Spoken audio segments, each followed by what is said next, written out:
그래서 이 도체 한 개에 이렇게 자석 사이에 두고 이 도체 한 개를 돌리게 되면 이 부분이 회전하면서 이 자석과 이루는 각이 생기죠. 이 각에 의한 사인 값의 영향을 받게 되고 VB의 V는 회전 속도입니다. 속도 V 속도.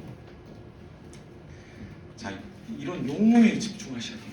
어차피 다 주는 거야. 나중에 이거 중요하다고 했지 발표했으면 뭐 나중에 외우잖아요. E는 VB의 사인 세트. 근데 V가 뭔지를 알아야지.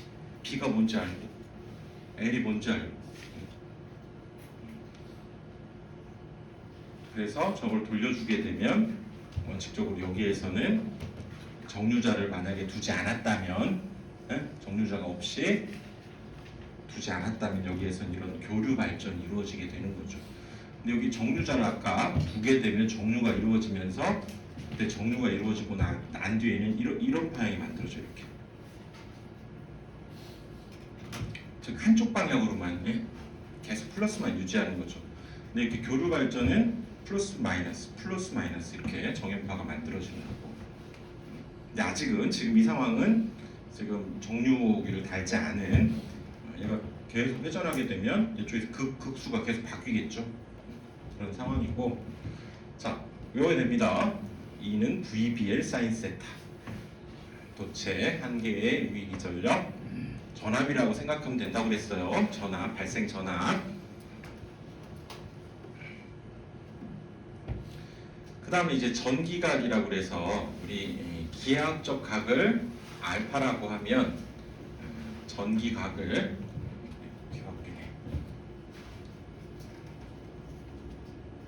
이건 기하학적 각에 곱하기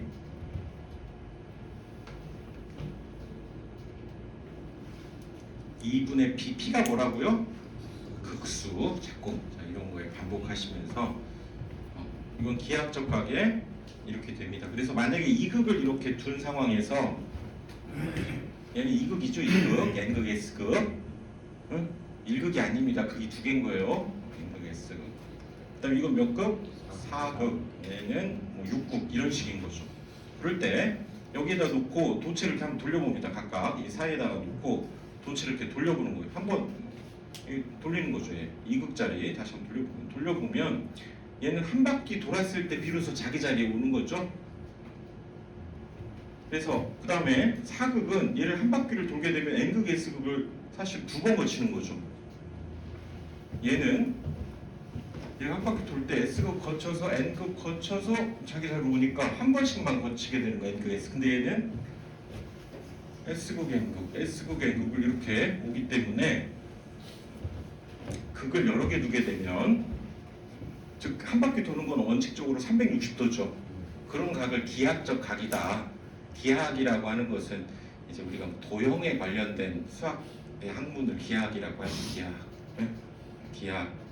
그래서 기하학이라고 하는 것은 도형에 관련돼서 수학적으로 얘기하는 거고, 얘 6극 같은 경우는 그러면 N극, S극을 3번 이렇게 거치게 되잖아요. 그렇죠?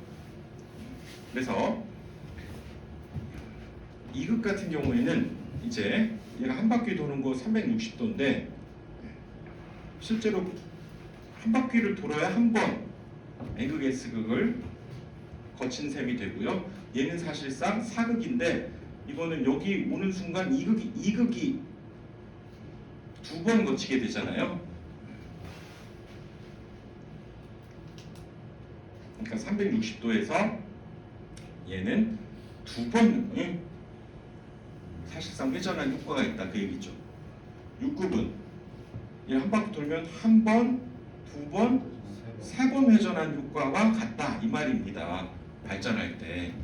그러면 이거를 규칙성을 생각해 보면 이거 360도 곱하기 1이라고 할 수 있죠. 1은 2분의 2라고 써도 괜찮죠. 이해를 해보는 거예요. 2는 뭐라고 써도 되냐면 2분의 4라고 해도 괜찮죠. 여기가 3이었지. 그렇죠? 한 번, 두 번, 세 번이니까 3은 뭐라고 써도 돼요? 2분의 6이라고 해도 되니까, 즉 이렇게 표현되어 있는 전기각을 2극이면 여기가 2극이면 2, 4극이면 여기가 얼마? 4, 6극이면 여기가 얼마? 6. 이렇게 되면서 이걸 일반화를 시켜보면, 즉 기하적 각이 있다고 하면 2분의 극수 6, 4, 2 이렇게 되면서 여기를 P 이렇게 써도 된다는 거죠. 그러니까 어떤 기하적 각을 알파라고 한다면 전기각은 그래서 기하적 각의 2분의 P가 된다. 이 정도는 여러분들 그래서 한번 이렇게 이해해보고 그냥 외우는 거랑 그냥 무작정 외우는 거랑 천지 차이입니다. 그래서 물론 나중에 전기각은 기하적 각에 이렇게 극이 여러 개가 있기 때문에 2분의 P 그리고 극수라고 하는 건 짝수로 이렇게 늘어나는 3극 이런 거 있을까요? 없어요. 2극, 4극, 6극 이렇게 늘어나겠지. 왜냐면 N극이 있으면 반드시 S극이 있는 겁니다. 네? 자석은 그렇잖아요. 아시죠? 자석은 가운데 빵 때려서 쪼개도 보면 거기 다시 N극, S극이 생기잖아요.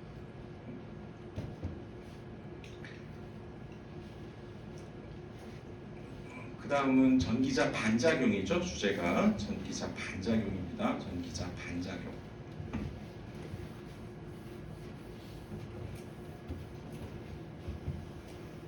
그리고 제가 거기 밴드에다가 발전 쭉 올려놨는데 혹시 보신 분 있으세요?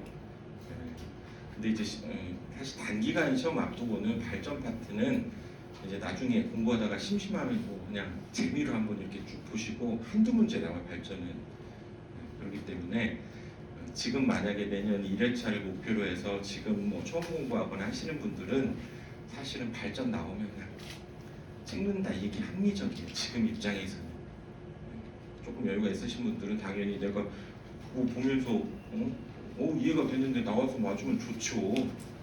근데 양이 좀 이때 출제 문제 수는 적기 때문에 그건 여러분들이 판단하셔야 돼요. 그래서 저는 지금 이제 권장을 해드리는 건 발전 파트는 내년 1회 시험을 앞두고는 사실은 그러셔도 되고요. 아무튼 심심할 때 한번 보십시오. 그게 여러분들을 위한 길이라서 그래요.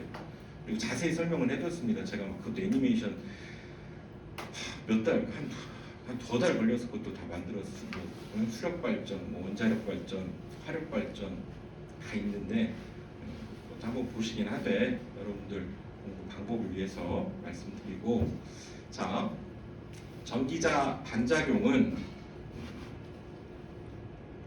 자 일단 한번 봅시다. 여기에 지금 N극 S극 자속이 여기 이렇게 발생한다 그랬죠?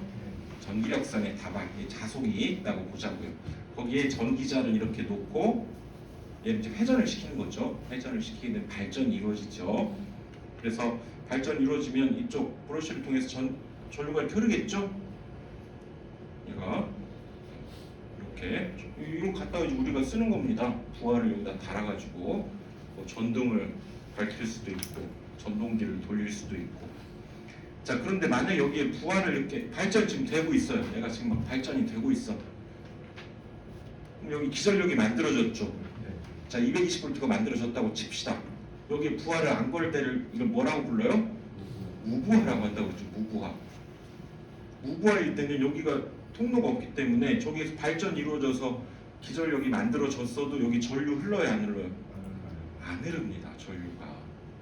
그런데 내가 여기다가 발전하고 있는 데다 이제 딱 꽂아가지고 저 부하를 이렇게 달아가지고 놓는 순간 이제 뭐가 이루어지기 시작하는 거예요? 전류가 흐르기 이제 시작을 하는 거죠. 통로가 생겼으니까 전류가 흐르기 시작을 하는 거죠. 전류가 흐른다는 건 이 전기자에서 전류가 지금 만들어져서 흐른다는 얘기죠. 이해되시죠? 우리 콘센트도 생각해 보시면 저기 220V 찍으면 나와요. 220V 전압은 있어. 근데 저기에다 우리가 핸드폰 충전기를 꼽든 에어컨을 꼽든 꽂아야 거기서 전류가 나오죠. 전압만 있는 거예요. 일단은 전류는 안 만들어지고. 이렇게 중요합니다. 전기자 반작용은 부하가 걸려서 전류가 흐를 때 이걸 포인트로 생각을 하셔야 돼요. 전기자 반작용은 부하가 걸려서 전류가 이제 흐르기 시작하는 거죠. 부하가 걸렸을 때. 안 걸렸으면 발전해도 여기가 흘러요, 안 흘러요? 안 흘러. 흐르면 이제 여기 크로스로 표현한 거 뭐였어? 전류가 들어간다고 그랬죠. 도트로 표현한 건 전류가 어떻게 돼요? 나오는 그 상황을 일단 표현한 겁니다. 이제 전류가 흐르는 거 여기에서 전류가 흘러요. 그러면 어떤 일이 발생하게 되냐면, 자 제가 지난번에 한번 말씀드렸지만 원래 전자기에서 배워야 돼. 전선에 전류가 이렇게 흐르면 주변에 뭐가 생겨요? 자기장이 생긴다고 그랬죠. 그래서 우리가 앙페르의 오름나사고 취했었죠. 이렇게 해서 이 네 손가락 방향으로 자기장이 생겨요. 그렇죠? 이 흐르는 걸 엄지로 움켜주는 거지, 전선을. 그러니까 여기에 전류가 흐른다는 건 얘가 지금 속으로 들어가니까 이쪽으로 전류가 들어가니까 자기장이 어디에 또 생겨요? 이 방향으로 자기장이 생기는 거예요. 그래 보면 이렇게 생기는 거예요. 자기장이. 전기자에 부하가 걸려서 비로소 전류가 지금 흐르게 되면, 부하가 안 걸리면 전류 흘러요? 안 흘러요. 부하가 걸려서 전류가 흐르게 되면 이제 여기에 지금 전기자에 전류가 흐르면 얘가 크로스 쪽은 이렇게 되죠. 이렇게. 그 도트는 이제 이렇게 해야 되죠. 이렇게. 그러면 이 방향으로 했는 그럼 자기장이 생기겠죠. 이 방향으로 이렇게. 그렇죠? 이렇게. 이 방향으로 이렇게 자기장이 생기는 거예요. 그래서 전체적으로 얘를 큰 틀에서 한번 보면 얘는 이 방향으로 지금 자기장이 전체적으로 생긴다고 봐야 되고, 쟤는 이 방향으로 생기는 거죠. 그럼 원래 여기 자석에서 있었던 이걸 무슨 자석? 주자석이라고 한다고 그랬죠. 주자석만 있어야 되는데 부하가 걸려서 전기자 이렇게 전류가 흐르게 되면 우리가 원치 않았던 이런 자기장이 또 만들어진다는 거예요. 주자석만 있어야 되는데 원치 않았던 자기장이 발생을 한다는 거예요. 이렇게 이걸 우리가 전기자 반작용이라고 하는데요. 전기자 도체에 전류가 이제 흐르게 되면 그 전류에 의해서 뭐가 생겨요? 자기장이 생긴다. 자기장이 생겼다는 건 자속이 발생했다. 같은 말이라고 그랬죠.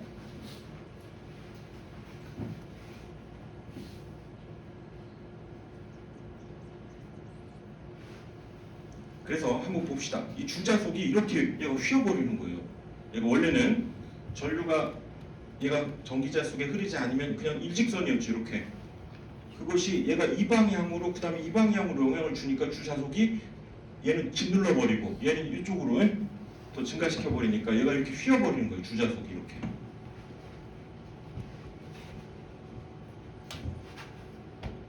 그래서 자속의 분포가 이렇게 이동을 해버린다는 겁니다. 그리고 중성축이 이렇게 이동을 한다는 거예요. 이렇게. 원래는 중성축이라고 하는 것이 이제 이쪽 들어가고 나오는 이 한가운데의 축이다 이렇게 보시면 되고요. 그 축이 이렇게 있어야 되는데 얘가 이렇게 되면서 요 축이 전체적으로 이렇게 이동을 한다는 거죠. 이동을 이렇게. 여기 가운데 있어야 되는데 이쪽으로 이렇게 중성축이 이동을 한다는 거죠. 이런 걸 전기자 반작용이라고 합니다. 다시, 자 포인트는 뭐라고요?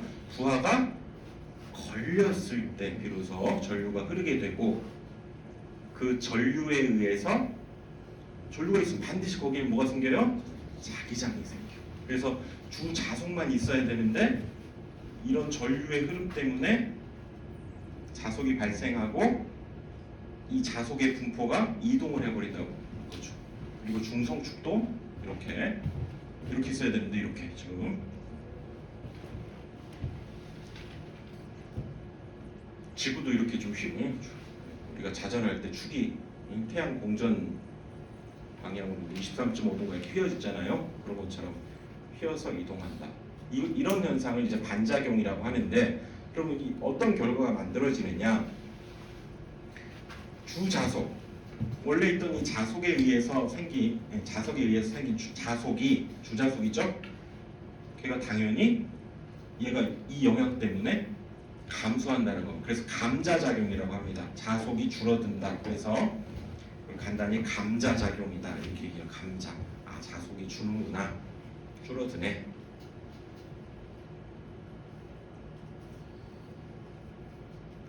그래서 큰 기기 같은 경우에는 10% 정도까지 감소해서, 이 자속이 준다는 건 발전량이 준다는 얘기예요. 기전력 자체가 주는 거지. 아까 우리 한번 다시 볼까요? 우리가 도체 전체 뭐였어요? 60 A분의 피자판. 여기 자속이 걸려있어요. 이 기전력에는 자속 파이 파이. 이거 준다는 얘기는 기저력이 감소해 버린다는 얘기죠. 그리고 아까 말씀드렸듯이 편자 자속이 좀 편중된다는 거죠. 편자 자속에 의한 중성축이 이동하는 현상이 있었고요. 그리고 발전기는 회전 방향으로, 전동기는 그거에 반대되는 거니까 전동기는 회전의 반대 방향으로 중성축이 이동한다. 이것도 꼭 기억을 해두십시오. 발전기는 회전 방향, 발전기는 회전 방향으로 그대로, 전동기는 그 반대 방향으로 중성축이 이동한다는 거예요. 그리고 또 브러쉬 부분에서 이 부분 있죠? 이쪽 브러쉬 나오게 되는 이 부분에서 원래 여기 있어야 되는데 살짝 이쪽 옮겨진 거니까 불꽃이 발생하는, 즉 전압 불균형이 만들어진다, 이렇게 보시면 됩니다. 정류좌표는 뒤에 나오니까요. 아무튼 전압 불균형이 만들어진다. 그래서 정류 불량의 원인이 된다. 전기자 반작용이 발생하면 저런 문제점이 있네.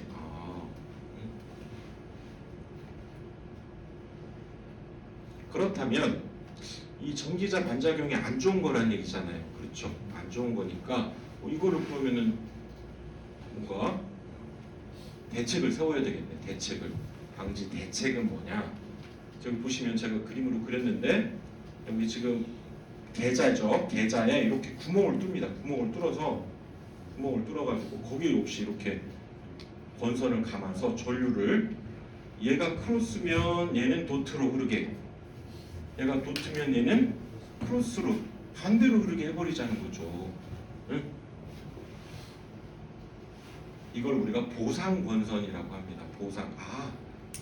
저런 문제가 생기니까 그거를 보상해주는, 보상이라고. 여기서 보상은 삐까삐까죠. 쌩쌩 만들어주기 위한 건선을 저렇게 만들어서 이쪽에 전류가 이제 흐르게 되는 걸 대비해서 그거에 반대로 흐르게 구멍을 뚫어서 이렇게 보상 건선을 두는 게 방법이고요.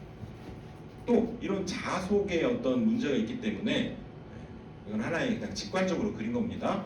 여기 별도로 이렇게 자석을 이제 더 버리자는 거죠. 즉 자석을 준다는 얘기는 여기서 또 자석이 만들어지니까 이때 뭐 휘는 이런 현상들을 보상해주는 극이다. 그래서 보극을 설치한다, 이렇게도 얘기하죠. 보상해주는 극이다. 그래서 보극을 설치한다. 이게 방지 대책입니다. 그래서 보극이라고 한다는 거죠.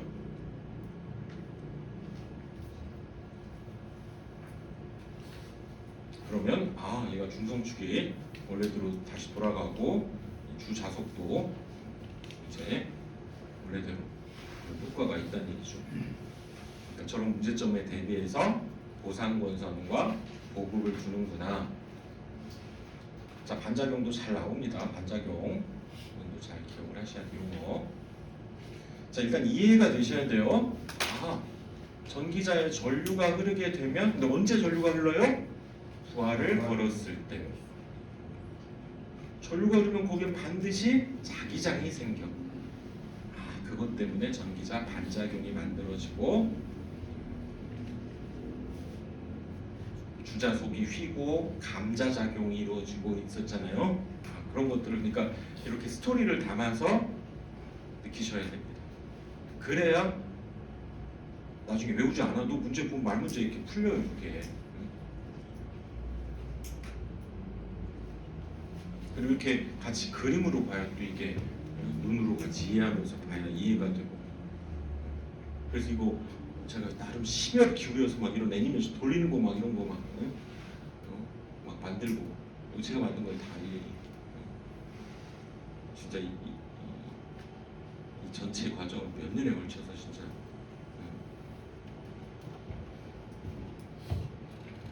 애 많이 썼습니다, 진짜.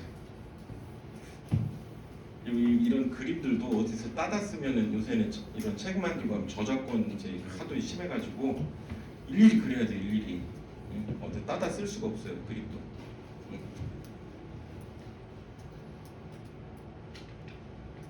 그 다음은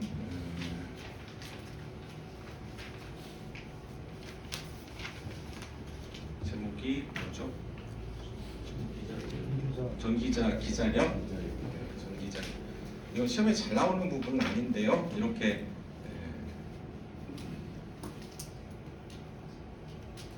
아까 우리 주자속이 감소하고 중성축이 이동한다고 그랬죠. 이 전기자 반작용에 의해서. 그럴 때 기자력이 얼마만큼 감소하느냐. 매 극당이라는 얘기는 그 하나하나의 극당 그 말이고요. 자속이 감소한다는 거고 그 감소했을 때 그 기자력이 얼마냐. 또 얘는 그럼 교차하는 기자력은 얼마냐. 이런데 시험에 자주 나오는 이건 시간 아닙니다. 상대적으로.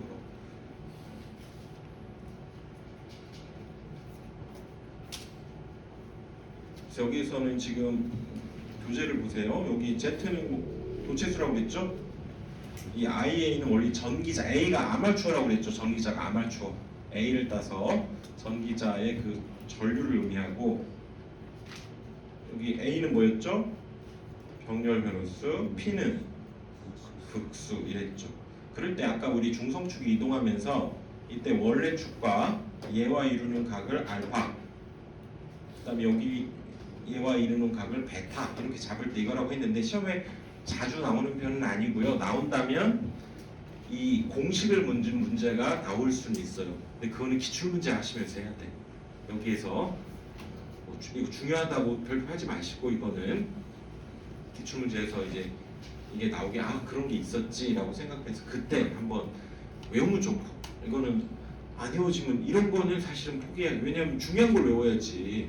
중요한 건 안 외워놓고 이거 별로 안 중요한 거 시험에 나올 확률이 적은 거 막 죽자살자 외우는 건 잘못된 공부라고요. 나는 중요한 공식 싹 외웠어. 근데 이것까지도 외울래. 그런 분들은 권장하죠. 근데 중요한 건 안 해놓고 60의 2분의 피자판은 모르면서 막 이거 죽자살자 외우는 건 잘못된 공부라는 거예요. 잘못된 공부. 왜냐면 비중이 달라요. 가중치가 달라. 꼭 해야 될 것과 아시겠죠? 어떤 의미인지.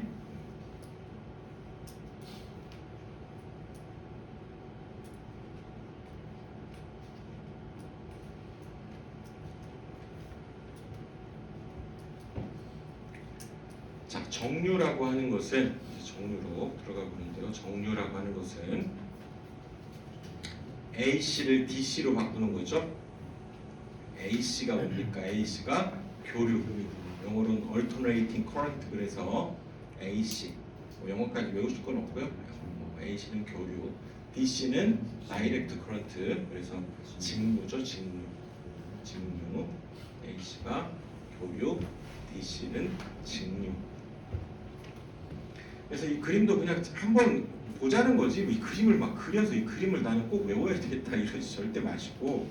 그러니까 이거를 제가 그림 이렇게 그려봤는데 지금 여기서 도체를 정면에서 본 거죠. 이렇게 생긴 도체를 여기 단면 잘라가지고 지금 회전을 하게 되면 만약에 정류기를 두지 않고 그냥 브러쉬를 통해서 나오게 되면 이쪽에는 지금 요 회전한 얘만 두었다고 보자면 이쪽으로 갔을 때는 지금 플러스,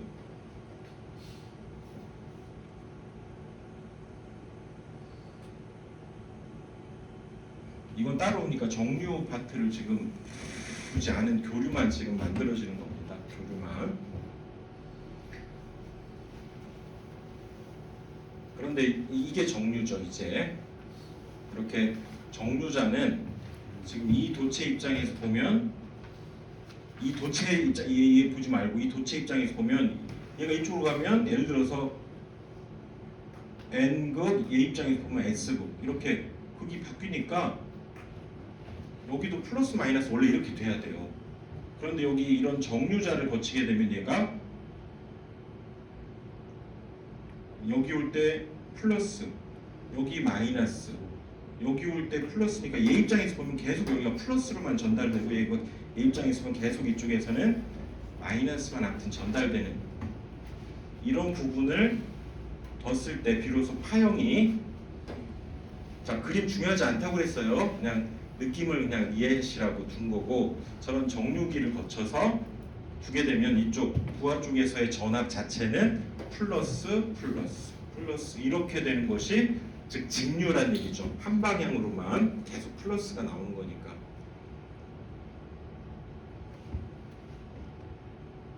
자, 그런 모양이고요. 그래서 지금 여기가 정류자라고 그랬죠. 정류자. 그리고 블러시. 그래서 얘가 이렇게 회전을 하게 되면 지금 이 부분에 녹색, 하얀색, 녹색 이런 부분이 있잖아요.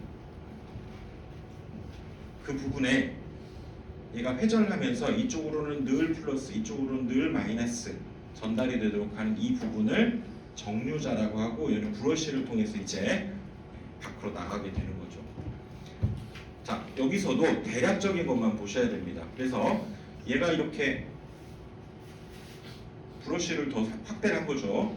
브러쉬를 둬서 얘가 지금 회전을 하게 됩니다. 그래서 이런 하나하나를 정류자 편이라고 해요. 정류자 편. 그리고 거기에는 절연물, 전기가 통하지 않는 것을 이렇게 사이사이에 둔 거죠.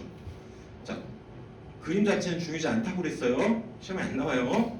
근데 느낌으로 우리가 어떤 직관적으로 이 정류라고 하는 것을 알기 위해서, 그래서 이거 회전을 하게 되면 이거 돌아가는 거죠. 근데 이거를 약간 펼친 그림으로 생각해 보면 이 정류자 편, 여기가 뭐라고요? 절연물이 이렇게 있으면서 얘를 직선적으로 한번 이해를 해보면 얘는 가만히 있으면서 얘가 쭉 직선적으로 이동한다고 보자는 거죠. 그러니까 회전을 하게 되면 쟤는 사실상 펼친 그림으로 생각했을 때 얘가 움직이게 되면서 이쪽 방향으로는 한 방향으로 전류가 흐르게 된다, 그 얘기입니다. 그래서 자, 이해를 해보세요. 그냥 이 그림에서 아까 이 브러쉬, 여기 브러쉬, 이 브러쉬의 폭, 길이, 그래서 B라고 한번 해보고 외우지 마세요. 별로 안 중요해. 시험에 잘 안 나와요. 그리고 이 절연물의 두께를 우리 이거 그리스 문자, 이걸 델타라고 합니다. 델타. 원래 대문자로는 이렇게 쓰고 소문자로는 이렇게 쓰죠. 델타. 이건 소문자. 절연물의 두께를 델타다 이렇게 두게 되면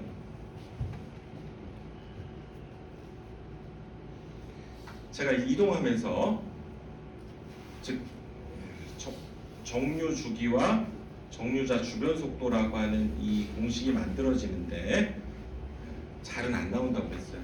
이런 문제가 나오면 사실 이 하나하나에 신경 쓰기 좀 어려워요, 여러분들.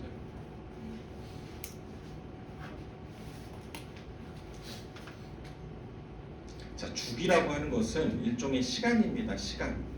자, 그래서 한번 너무 어려우신 분들은 부드럽게 넘어가도 된다고 그랬어요. 한번 봅시다. 여러분 속도라고 하는 것은 움직인 거리를 뭘로 나눈 거예요? 시간으로 나눈 겁니다. 기본 우리 물리에서 얘기할 때. 그럼 시간하고 속도는 얘 둘이 자리 바꿔도 분수식 된다고 그랬죠. 시간은 속도분의 그럼 뭐가 돼요? 거리. 이런 관계가 있어요. 제가 지난번에 우리 수학 간단히 하면서 A는 B분의 C다 그러면 얘네들이 자리 바꿔도 된다고 그랬죠. B는 A분의 C다 이렇게.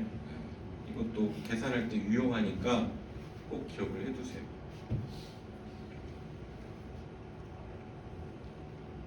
그래서 시간은 속도분의 거리가 되고 정류 주기라고 하는 건 주기 시간입니다. 정류가 걸리는 그 시간 시간이니까 속도분의 거리의 속도. 그럼 여기가 VC가 바로 뭐냐면 얘가 움직이는 속도를 뜻하는 거예요. 자, 외우지 말라고 그랬어요. 그냥 한번 이해만 살짝 해보시고. 안 중요하니까. 자, 속도. 그럼 거리는 뭐가 되냐? 거리는 지금 얘가 제가 겹쳐서 그려보면, 자, 너무 어려우시면 넘어가도 된다고 했다는 거, 여기서부터 정류가 들어가는 겁니다. 그래서 지금 2번에 닿을 때부터 얘 입장에서 움직이지만 얘가 움직인다고 보자고요. 그 다음에 2를 벗어나는 순간까지가 정류가 이루어지는데, 즉 얘네 머리 입장에서 보면 이만큼 이동했을 때 정류가 이루어지게 되고, 이 간격은, 이 거리는 뭐냐면 아까 브러쉬 폭 여기서까지를 B라고 했고요. 이 절연물의 두께 얘를 뭐라고 했어요? 델타라고 했으니까 이 머리 입장에서 보면 여기서 여기까지 움직인 거예요. 그러니까 B-델타가 된다고. 이 거리는. 그래서 움직인 거리가 B-델타고 아까 그때 그 속도로 나는 것이 주기가 되기 때문에 이 공식이 그렇게 해서 만들어진 겁니다. 자, 이해하실 수 있는 분은 한번 이해해 보시면 좋고요. 당연히 좋죠. 뭐 나올 가능성이 뭐 전혀 없다라고는 할 수 없으니까. 근데 너무 어려우신 분들은 이 정도는 좀 건너뛰셔도 괜찮습니다. 아시면 좋고. 이게 바로 속도란 얘기죠. 속도. 여기 속도분의 거리니까. 속도분의 얘가 정류가 일어날 때 움직이는 거리를 의미하는 거예요. 즉 여기에서부터 2번에 닿아서부터 1번을 뭐 할 때? 떠날 때까지. 2번에 닿아서 1번을 떠날 때가 여기잖아요. 그러니까 이 머리 입장에서 보면 여기서 여기까지 이동한 거예요. 이 길이는 이 브러쉬 폭에서부터 절연물의 두께를 뭐한 거? 뺀 거리가 된다고요. 뺀 거리.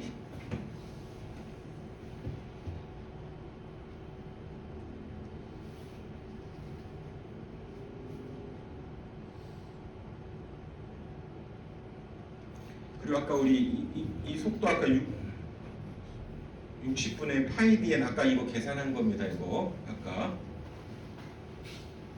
자, 그래서 그런 거구나 정도. 시험에서는 비교적 잘 나오진 않고 나온다고 하면 여러분들 차라리 기출문제에서 나왔다 하면 그때 한번 외워보거나 틀리거나 이런 정도로 생각을 하셔야 돼요.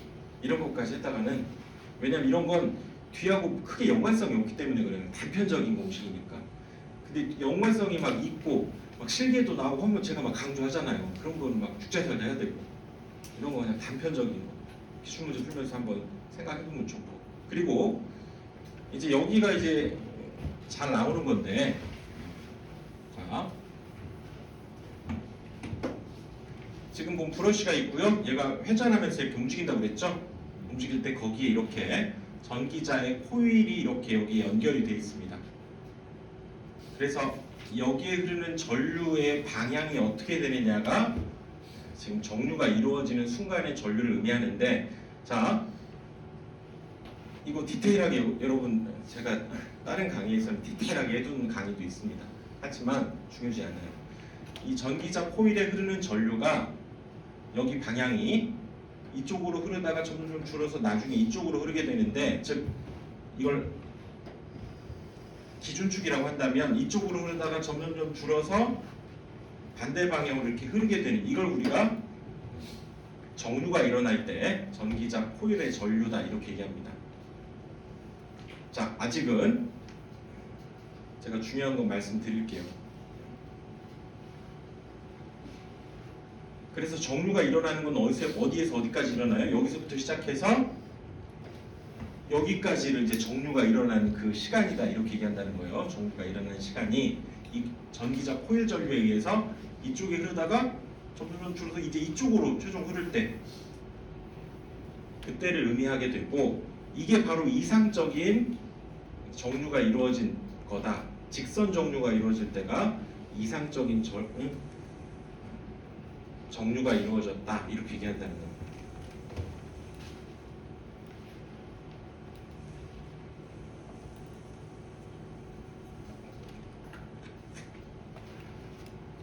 자, 요거 여러분들 이 흐름에 따라서 이 전류가 왜 방향이 바뀌는지 이거 설명하자면 길고 중요하지도 않습니다. 그리고 시험에도 안 나오고, 그러니까 정류가 이루어질 때 이 전기자 코일의 전류가 이 방향에서 직선적으로 변화하면서 반대 방향으로 전류가 흐르게 되면 그게 바로 아주 좋은 이상적인 정류가 이루어졌다. 직선 정류가 이상적인 전류다 이렇게 얘기하고,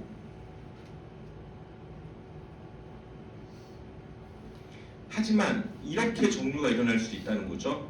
얘가 직선 정류가 가장 좋지만 이렇게 전류가 약간 정연파 비슷하게 생겼죠. 이렇게 변화하면서 뒤바뀌는 정류를 얘를 정연파를 닮았다 그래서 정연전류라고 하고, 이것까지도 비교적 양호한 전류다 이렇게 얘기한다는 거죠. 정연전류도 양호한 전류로 우리가 판단하겠다. 자, 그 다음 봅시다. 그 다음 정연전류까지는 양호한 전류. 아주 좋은 정류가 뭐라고요? 직선 정류. 근데 이렇게도 일어난다는 거예요. 얘가 파란색 지금 보시면 얘가 이렇게 처음에는 이렇게 하다 나중에 훅 떨어지는 거죠. 나중에 훅 떨어져. 자, 이거는 이 처음 입장에서 보면 이상적으로는 이렇게 가야 되는데 전류가 잘, 그러니까 미끄럼 타듯이 가야 되는데 정류가 잘 이루어지지 않고 있죠. 이런 경우를 처음에 잘 뭔가 정류가 안 이루어진다고 해서 얘를 부족 정류라고 합니다. 부족 정류. 자, 그래프 저거 중요하다고 했어요. 부족 정류. 이 그래프를 그냥 여러분들 받아들이시는 게 중요해요. 얘는 부족 정류. 그러니까 별로 안 좋은 정류라는 얘기죠. 그 다음에 또 어떤 정류가 있냐면 이번에는 그래프 보시면 여기 이렇게 처음부터 얘가 훅 떨어져가지고 나중에 저기에 다다르는 거. 얘는 즉 이 처음 입장에서 보는 거예요. 처음 입장에서 보면 이렇게 가야 되는데 훅 떨어지죠. 처음에 너무 정류가 과하게 일어난다. 그래서 얘를 과정류 이렇게 얘기한다는 거예요. 과정류.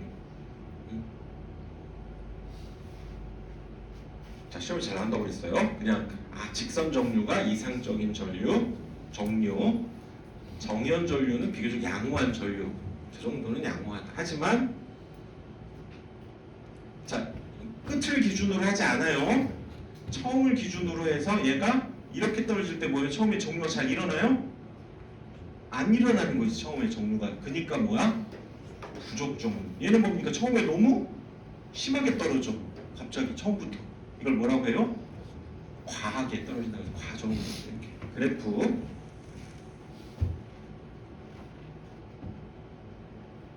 그러니까 다시 한번 이제 총 정리를 해보면 시험이 이 그래프가 잘 나오니까 정류가 이루어질 때 전기자 쪽에 있는 이 코일 전류의 방향이 뒤바뀐다는 거야. 아무튼 흐르면서 그러면서 그 뒤바뀌는 그 과정이 플러스에서 이 마이너스 쪽으로 이렇게 직선적으로 하는 것이 이상 정류. 제가 잘 나오니까 강조하는 거예요. 직선 정류. 그 다음에 이런 정류는 정연 정류, 양호한 정류.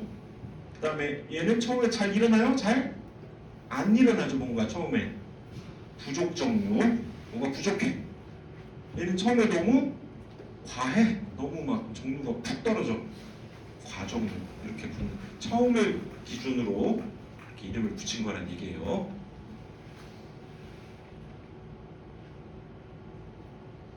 자, 이런 말 크게 중요치 않아요. 저 그래프를 이해하시는 것이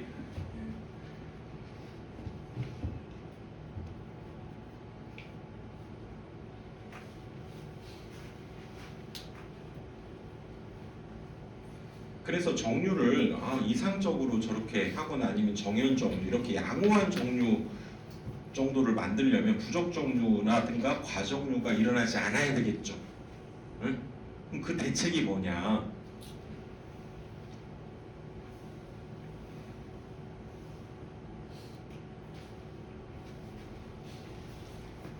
자, 리액턴스 전압이라는 용어가 나왔네요. 한번 볼까요? 리액턴스. 여러분 리액턴스 뭡니까? 리액턴스 이렇게 설명했지만 리액턴스 X로 표현했죠. 여기서는 주로 L에 의해서 만들어지겠죠. 그렇죠? 콘덴서 없잖아요. 지금 코일이 있잖아요. 코일이. 응? 이게 리액턴스입니다. 리액턴스 전류의 흐름을 방해하는 성분 중에 하나라고 그랬죠. 리액턴스 교류에서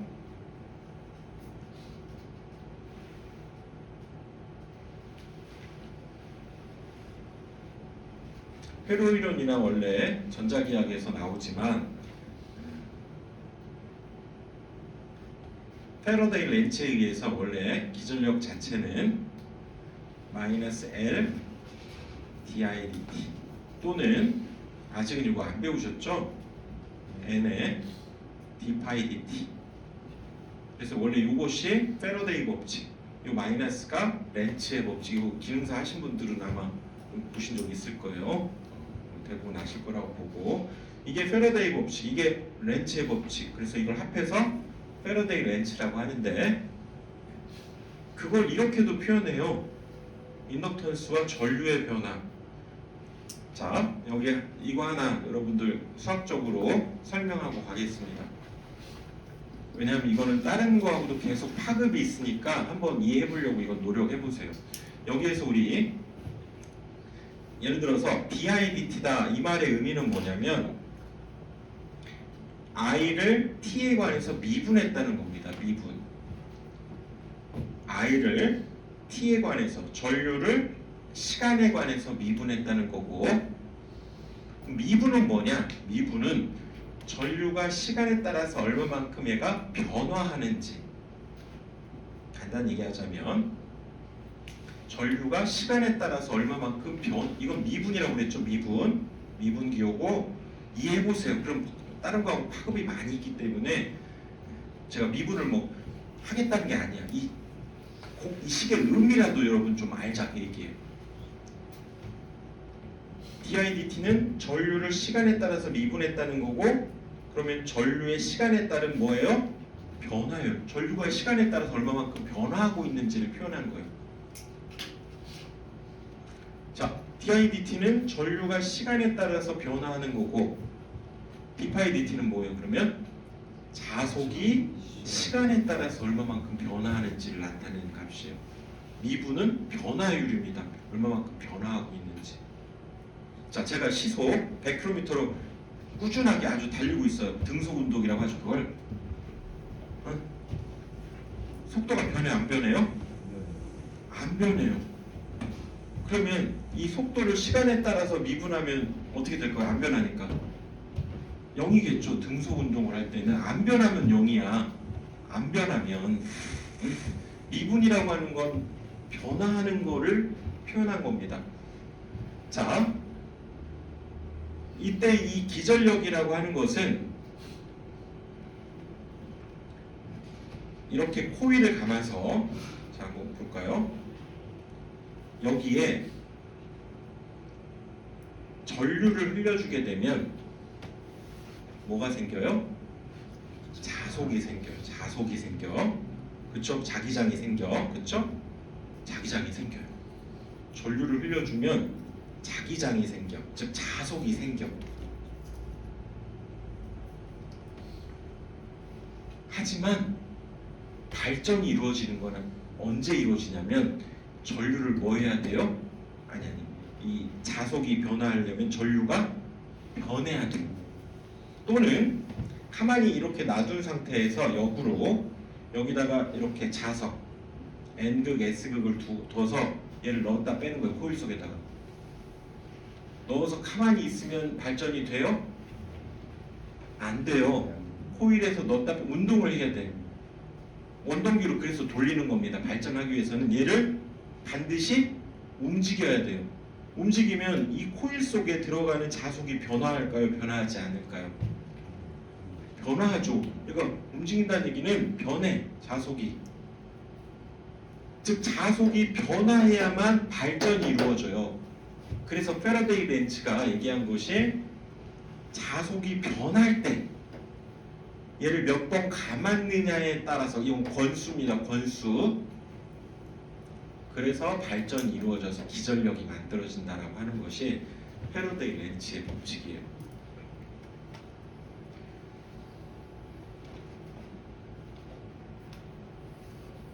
자, 근데 여기서 제가 일단은 강조하고 싶은 건 뭐냐면 이 식 앞으로 많이 볼 거예요. 전자기학에서도 보고 회로 이론에서도 보고 뭐 여기서도 보고 저기서도 보고 그래서 여기에서 그 의미만 일단 이해하자고요. 이렇게 DIDT, dPdT 이렇게 표현한 건 미분했다고 그랬죠? 그거 알고 미분은 뭐다? 변화하는 거예요. 변화하는 정도, 변화하는 비율. 얘 얼마만큼 변화하느냐에 따라서 자속이 얼마만큼 변화하느냐에 따라서 기전력이 결정된다는 거예요. 그게 패러데이 렌츠입니다. 이 식에 의하면 뭐예요? 전류가 얼마만큼 변화하느냐에 따라서 기전력이 만들어진다는 거예요. 안 변하면 안 만들어져요. 변해야 돼, 약간. 그러니까 우리 아까 우리 전자석 이렇게 있었잖아요. 전자석 이렇게 여기 N극, S극 이렇게 만들어 코일 감아가지고 전자석 만들어가지고 전기자 넣어가지고 가만히 두면 얘가 기전력이 만들어집니까? 얘를 회전을 시켜서 얘가 받는 자속이 어떻게 돼요? 변화해야 거기에서 기전력이 만들어지는 거예요. 그래서 패러데이 렌츠가 바로 이겁니다. d 파이 dt.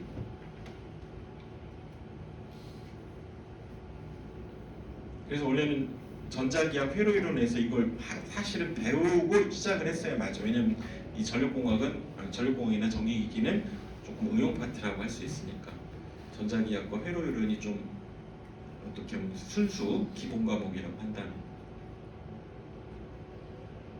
근데 분명히 여러분들 이거 이어져요. 그러니까 지금 아직은 완벽하게 이해가 안 돼도 제가 얘기하는 거 이해해 보려고 노력하시고 계속 반복돼서 나오니까 몇 번 하시다 보면 이해가 될 거예요. 그래서 다시 갑니다. 자, 양호한 전류는 직선 전류와 정연 전류라고 그랬죠? 정연 전류까지는 양호한 전류라고 했고, 양호한 전류를 정류를 만들어내야 되는데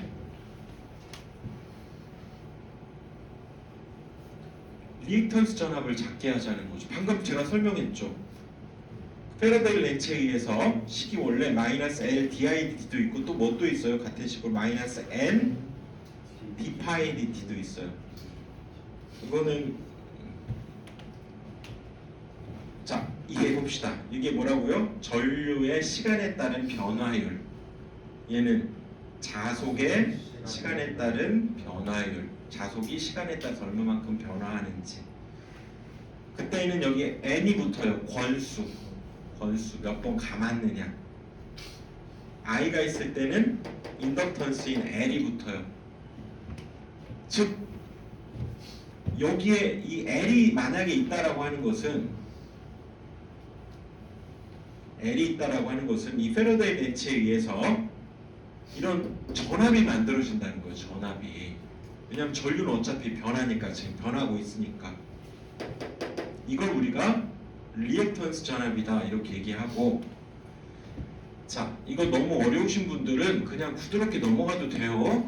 이거 어려운 거예요 사실은. 근데 이해해 보려고 노력하면 다른 데서도 계속 이게 반복되면서 어떤 맥락을 찾을 수 있기 때문에, 그래서 저는 하는 겁니다. 이거는 혹시 너무 어려우신 분들은 크게 부담 갖지는 마십시오. 아, 나 이거 이해 못하니까 자격증 못 딸 거야? 절대 그런 거 아니에요.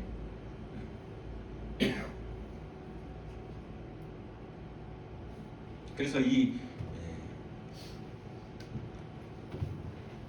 전압을 작게 한다, 그래서 이건 차후에 여러분들 보시고요. 그래서 얘를 전압 종류다 이렇게 얘기한다고 그랬죠. 그래서 그 리액턴스 전압을 작게 한다는 것은 아까 우리 보급 있었죠.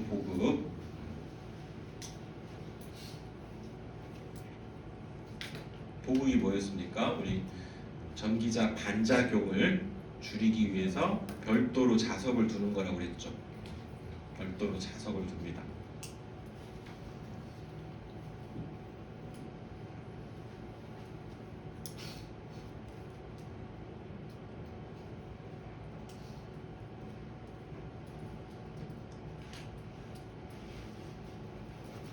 그렇게 되면 인덕턴스 값이 줄어들어서 이렇게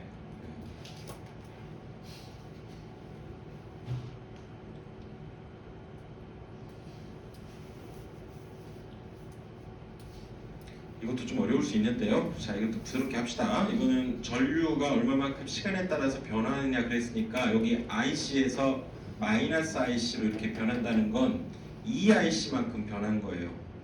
그리고 그때 걸린 시간을 아까 정류 주기 TC라고 했었죠. 그래서 이걸 평균 리액턴스 전압이다 이렇게 얘기하는데,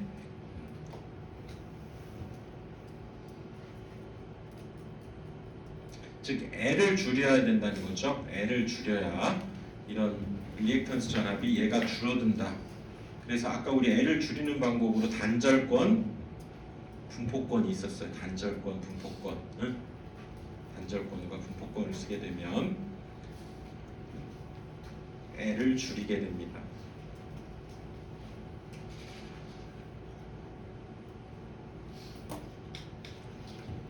그 다음에 여기 분모에 있는 값을 크게 하면 이 전체 값은 작아지기 때문에 얘를 크게 하면, 그러니까 이게 정류 주기였죠. 얘를 크게 하면 이게 작아져요. 평균 리액턴스 전압이 작아지니까 정류 주기를 크게 한다는 거고,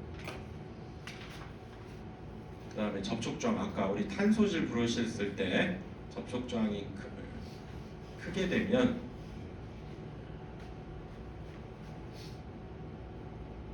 브러쉬의 접촉 저항을 크게 해서 탄소질에 브러쉬를 쓰자는 거죠.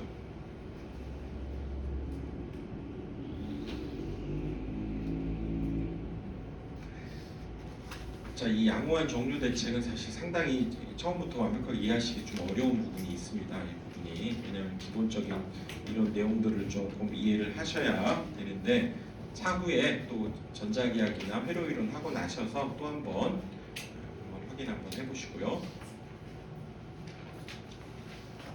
잠깐 쉬었다 하겠습니다.